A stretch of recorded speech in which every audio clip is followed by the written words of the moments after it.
guys, welcome to today's video on the Prelude by William Wordsworth. Just starting off with a quick reminder that we need the 4 highlighters that represent the following 4 things. So yellow for word analysis, pink for language devices, green for structure, and then orange for general ideas about power and conflict.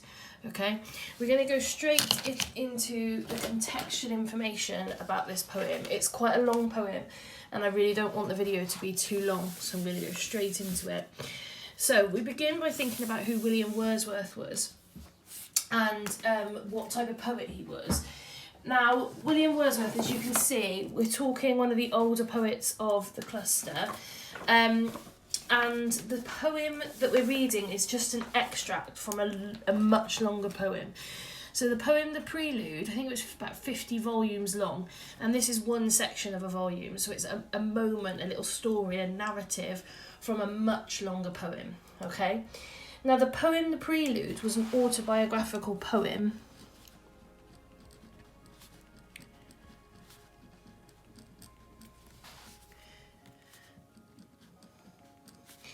And it was essentially Wordsworth writing about his upbringing, his life as a child, and also his movement towards what it meant to him to be a poet. Now this moment is also autobiographical, and this moment kind of had quite a lasting impact on Wordsworth, in particular to do with his relationship with nature.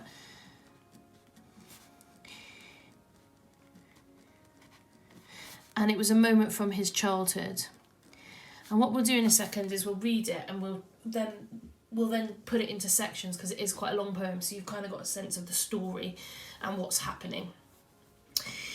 So an autobiographical poem, and a poet who definitely had a quite complex relationship with nature. Now, Wordsworth is considered as one of the Romantic poets.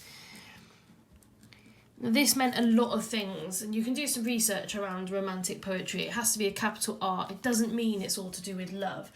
One of the key elements of Romantic poets is that they believed in viewing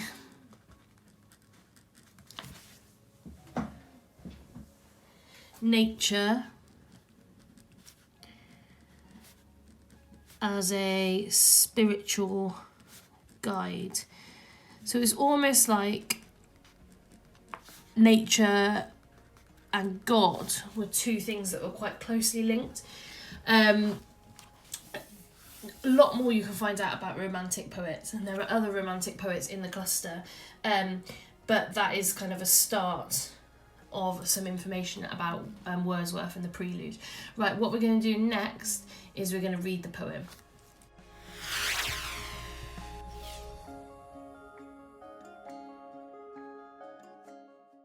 One summer evening, led by her, I found a little boat tied to a willow tree within a rocky cove, its usual home.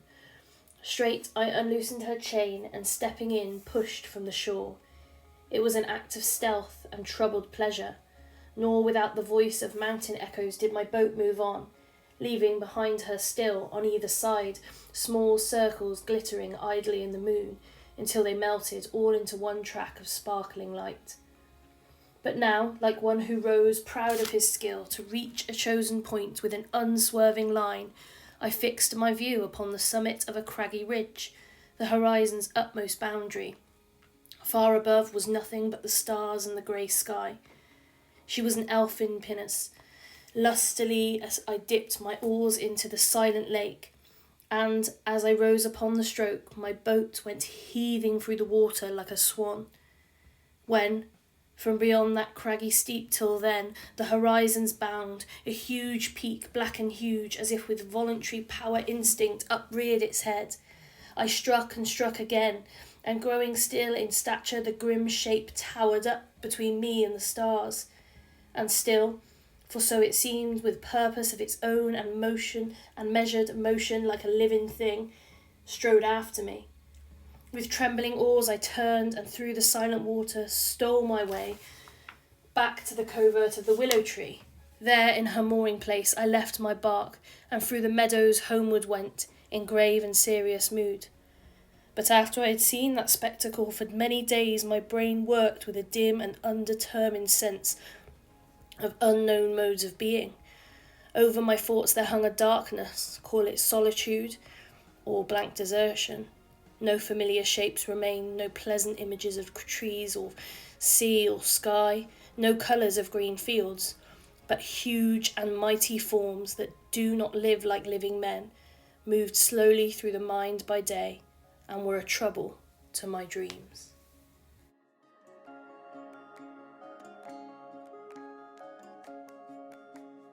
Okay, what we're going to start with is splitting the poem up into 4 clear sections, so you know kind of what the story is, what the narrative is, and what's happening in each section. Okay, so we're first going to look, and I'm going to do this in a different colour pen. I'm going to be writing mainly in black, but I'm going to do this in a different colour pen so I can clearly see its different summaries of what's happening. So we'll start with lines 1 to 11. So that's up to kind of this idea of all the glittering circles of ripples, melting and sparkling light. Okay, I'm just going to do it at the top here. So lines 1 to 11. So this is the section where the boy, he steals the boat.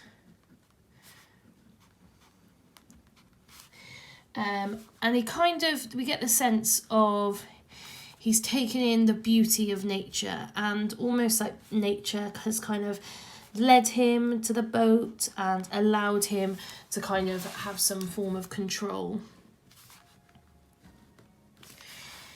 over where he's going. Okay, so line 1 to 11,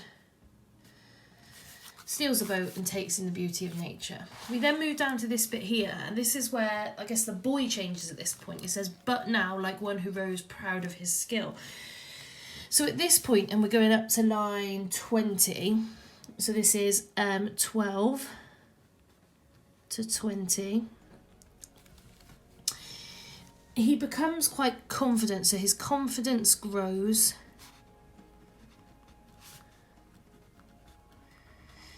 And there's definitely the sense of power over nature, so a sense that his confidence means that he feels like he has some sort of power in this situation, in this moment.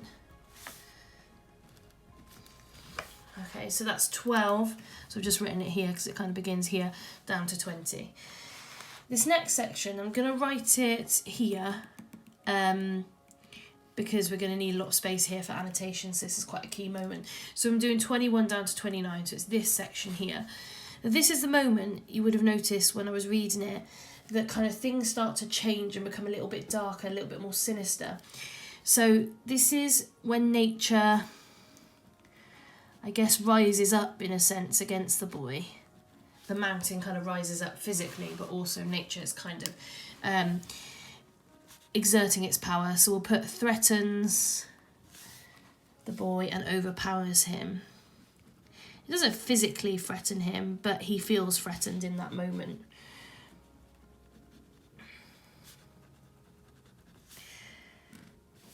Okay, there's that. So that's this section here. And then the final section, we're looking at basically to the end. So line 30, all the way over to the end. So I'm going to just put it at the top of page 29. So line 30 to, is it 44?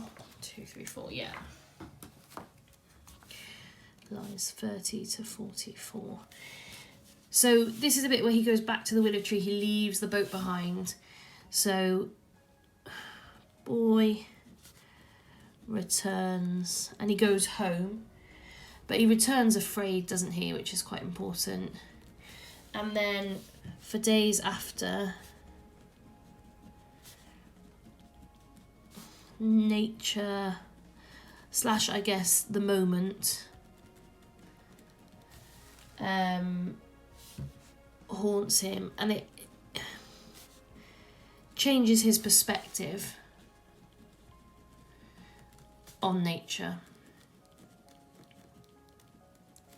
So that's kind of the aftermath of the event. So if you were looking at kind of Freytag's pyramid, if you were looking at a typical narrative, you've got the exposition here, where you've got the kind of introduction of the setting and the characters. You've got almost an inciting incident where he starts to kind of feel a bit more confidence and power over nature. You've then got the climax, which is when the mountain kind of rises up. And then you have this falling tension, which then resolves itself in a changed attitude towards nature. So it's got a really typical kind of narrative structure, this little story. Okay?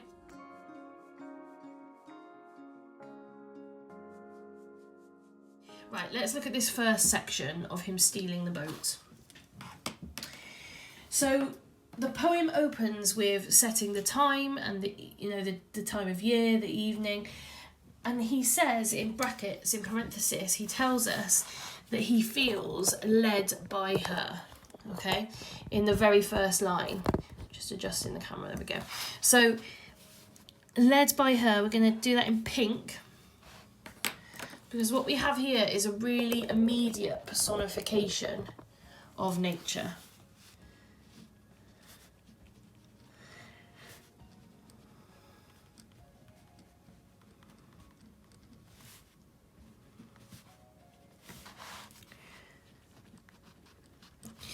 Now, you notice that it's a feminine pronoun, so it's her.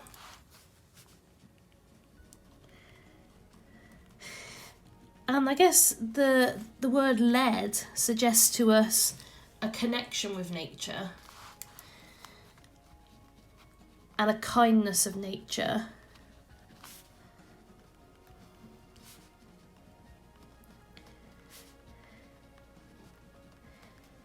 So the question here is that her? Is that feminine nature? Is that Mother Nature? Is that what he's describing? But either way, it seems quite positive to begin with, I think. Now, we get this enjambment really quickly on, okay? So, early on in the poem, we've got a lot of enjambment, and that perhaps is suggesting like a sense of calm. And then when it becomes later on in the poem, there's a lot of end stop lines and a lot of caesuras, which we'll talk about a bit later on. And that's when things start to kind of go wrong. And that's when he almost feels like nature is taking power back from him. So I won't put anything about the enjambment here, but we'll talk about it later in terms of structure. Now, really important line here, or phrase, really easy, simple one, troubled pleasure. So hopefully you've already figured out that that's a really easy oxymoron there. And what this oxymoron shows us, it's to do with his feelings, his emotions. So suggests confused emotions. And this is definitely something that I think a lot of people would have experienced in their childhood. So he's getting pleasure, he's getting enjoyment from stealing this boat and taking a bit of control. But he also feels troubled by it. So there's a sense of guilt as well. And not only does this oxymoron kind of represent how he feels at the start, it also takes on a bit of a new meaning as we go through the poem, because we get this sense of him feeling troubled about nature, but also he gains pleasure from nature itself. So it's a really important oxymoron which kind of sums up the kind of contradiction of nature. So we'll put enjoyment plus guilt.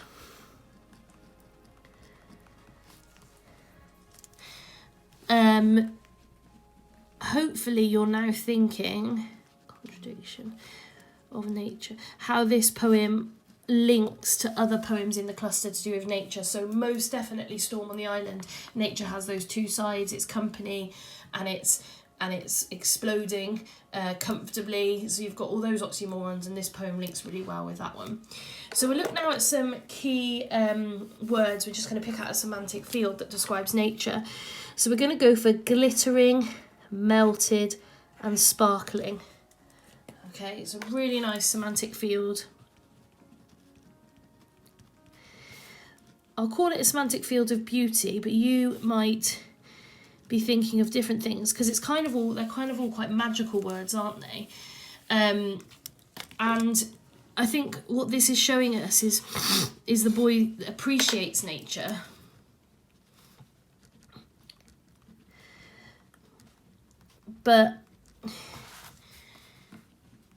and he enjoys it, but there's definitely still the sense now that things are about to change. So it's this line here where he almost, his confidence starts to grow, as we've said here.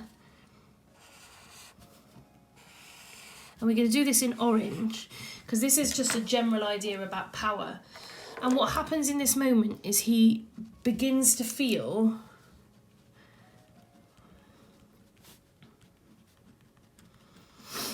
power and control over nature. So this is the moment where humans, or representing humanity in general, starts to take control, and obviously that's when it becomes a problem. That's when nature kind of reacts and kicks back almost.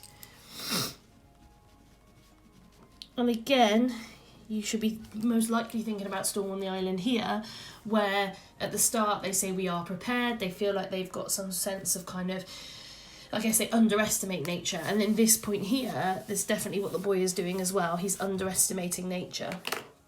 Now for structure, I want you to pick out a couple of things here. So we'll start with Silent Lake, okay? And we're also, which is on line 18, and we've also got Silent Water down here. So there's a structural kind of repetition going on there. We'll talk about it when we get down here, okay? So how that Silent Lake, which is nice and peaceful and calm, has changed by this point, by line 30. The next thing I just want you to do is we're going to just clearly underline this volta here. So a volta is also used in Storm on the Island.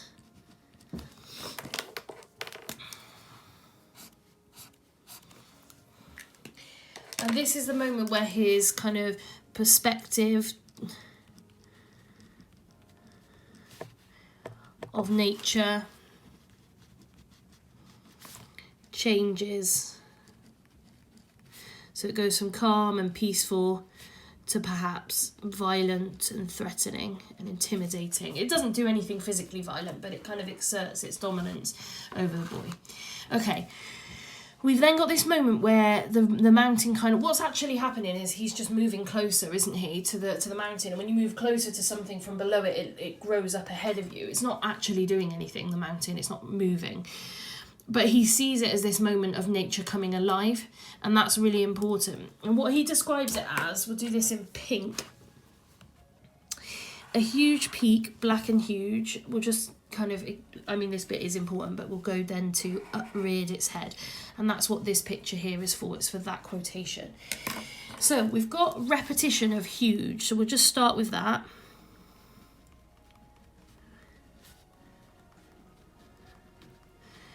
Now this is because the boy in his mind is emphasizes the size of the mountain, because it is all obviously so much bigger than him.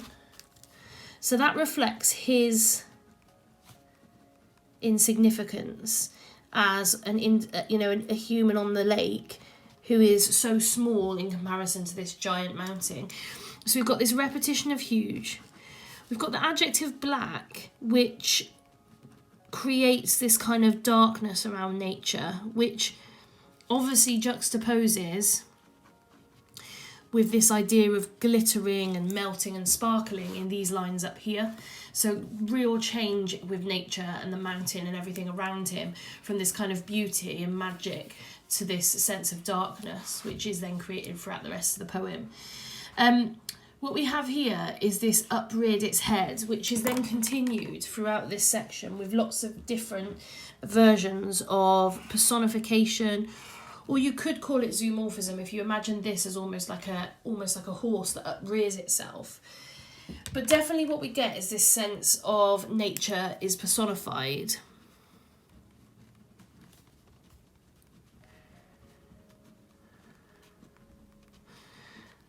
I'll put versus zoomorphism because there's definitely some kind of animalistic verbs used as well. either way, we get this sense that nature is exerting its power over the boy by showing him that it is also alive and it is also able to take control.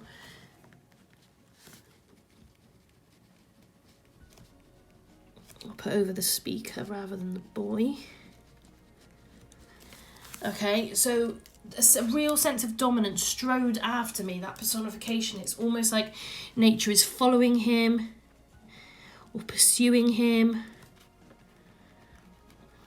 Or that's what he feels anyway. And kind of challenging him when it rises up against him. So all this kind of personification and zoomorphism here is all reflecting this sense of nature is also living, and it's also a real thing that can have control and have power, and is far more significant. This massive mountain is far more significant than this tiny boy on the lake, and that's what he realises in that moment. Now, what we also have is quite an interesting line which kind of sums up what's happening with nature at this point. So, towered up between me and the stars. So what we've got here with this idea of towering up is a kind of a shift in power. So this is a general idea, that's why I've done it in orange, because this is a general idea to a power and conflict. So it's almost like nature wins in this moment of conflict. And I'm going to put conflict with humanity. So it's almost like if you take this moment as a bigger metaphor, a bit more like Storm on the Island, it's not just about this one little boy against this mountain, it's about how humans try and take power over nature, but they can't ever win, because nature will always tower up and will always have more power and control. Again, very much like Storm on the Island. Now, we're just going to talk about this silent, this repetition of the adjective silent.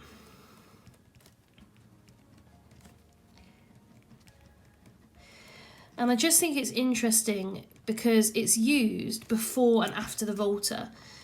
So before the volta, what it's saying, when you're in a moment of silence, that can be quite relaxing, calm, tranquil. So when he's got the silent lake here, he feels a sense of control and power because everything is silent around him and he's calm and in a position of power. And then what happens is that when nature rises up, we get the silent water. He steals back to the willow tree. So that after the volta, there's definitely a sense more of a kind of sinister silence. That kind of silence where you're afraid of what might happen. Because if you think of silence can be a nice thing, but it can also be quite scary, and that's how it's changed for him before and after the volta. Okay, we move on to this final section. I know I'm only picking out key bits, but if we analysed every line, this would be a 3-hour long video, to be honest. So I'm just trying to get it all down, the key points. So we look at this final section now, which is where he returns, okay? And there's a real sense of change within this boy. He's no longer kind of the confident, in control speaker at the start of the poem who felt like he could, fix a point in nature and head towards it and nothing was going to stop him. We get the sense that his whole mood has changed. And this is highlighted here in this engraved and serious mood, which we're going to do in orange. Obviously, there's a little pun on grave here. There's almost a sense of like death has been highlighted to him. But what we have here is that the power of nature has completely changed the boy's mood.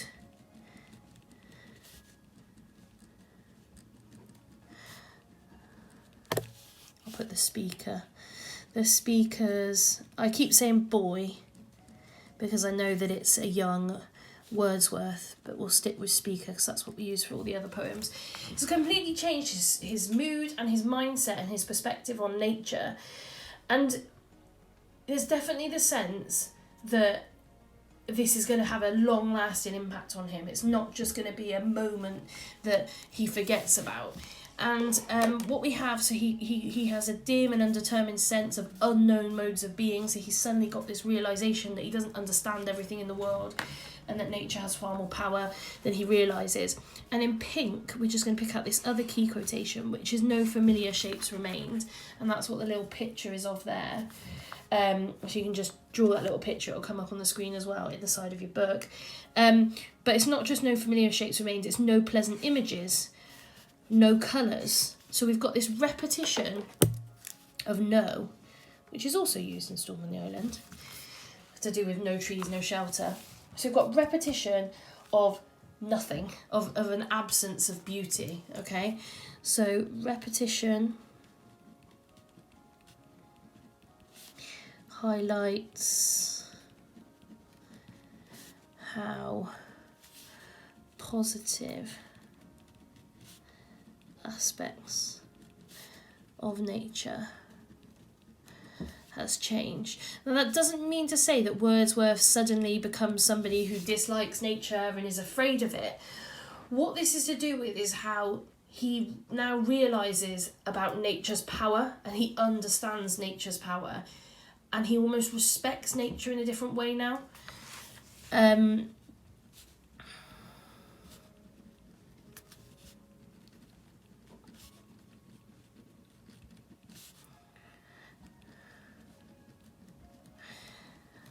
And that's really what happens to him in this poem. It's almost like an epiphany for him about what nature truly can mean and be, rather than, you know, a fear, because it doesn't hurt him, it just shows its power, it shows its dominance, and then it kind of backs off in a sense, and leaves him to return and realise its power. We'll come to this huge here, so huge and mighty forms. We'll just do it in yellow for word analysis, although it could also be pink because it's repeated. So repetition of adjective. So this one is also used back in that key quotation of huge, peak, black and huge, and that's on line 22. So first of all, this repetition hints the lasting impression of that moment, because he's still describing it in the same way. Now, another way to look at this quotation, which I always think is interesting, is that it's almost like he can't think of any other words to describe it. He's so in awe of nature that the only kind of thing he can think of is this idea of it being huge. Its size is really what plays on his mind.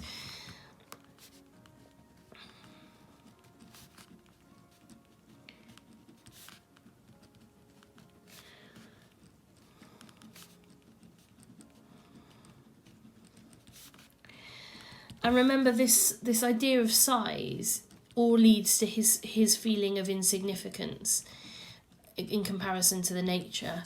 So it being so big and substantial means that he is nothing in comparison to it. Okay. Now what we have here, he says, huge and mighty forms that do not live like living men. So despite all the comparison of it to being quite human earlier in the poem, what he now does is say it's not like men, it's not like humanity. So he now recognises nature's power and dominance over humanity. So he's basically saying it's actually not like humans. It has a sense of living and breathing and moving, but it's not like us. It's far more than that. So a real recognition of what nature can be. And then finally, we're going to do this in green for a final line. The last thing from this section of the prelude, obviously the poem actually continues, but it's still interesting to look at this final moment of the narrative, is that what he tells us is that this idea, this image that's in his head, moves slowly through the mind by day and were a trouble to my dreams. So at night and when at night and sleeping versus during the day when he's awake, no matter when it is, there's this sense of ongoing natural impact of nature. So nature now always on his mind. And what we can talk about here is the effects of a moment of conflict, because he's had a moment of conflict with nature, and this is an effect of it, which is a sense of permanent impact from nature. So, you know, you could compare this to Bayonet Charge. They're both in a moment of conflict with something else, and then at the end in Bayonet Charge we get the sense that he becomes this kind of explosive, and that's the end for him. But here we've got the sense that it's just always going to be on his mind, so it's kind of a mental impact as well. This poem is not just about the physical impact of conflict, it's also mental as well. Now, as we've just mentioned structure, I just want to come back to this idea of enjambment at the start. And then what we have down here, if we look at this moment where nature kind of rises up and shows its power, two key lines that we've looked at here, strode after me, upreared its head, have both got use of caesura, so punctuation midline. In fact, we've got a lot of caesura, and we've got a lot of end stop lines at this point, so it becomes really stilted in terms of its structure. And whereas early on, we look up here, I've put them there, but we've got end stop line there, but a bit more enjambment going on here. So we'll just put a structural point down here.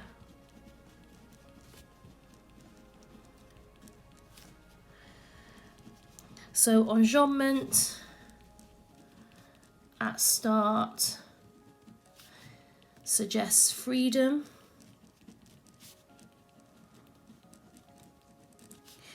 of speaker, and then we'll put caesuras, which are let's focus on the one on line 24 and 29. So it becomes more stilted.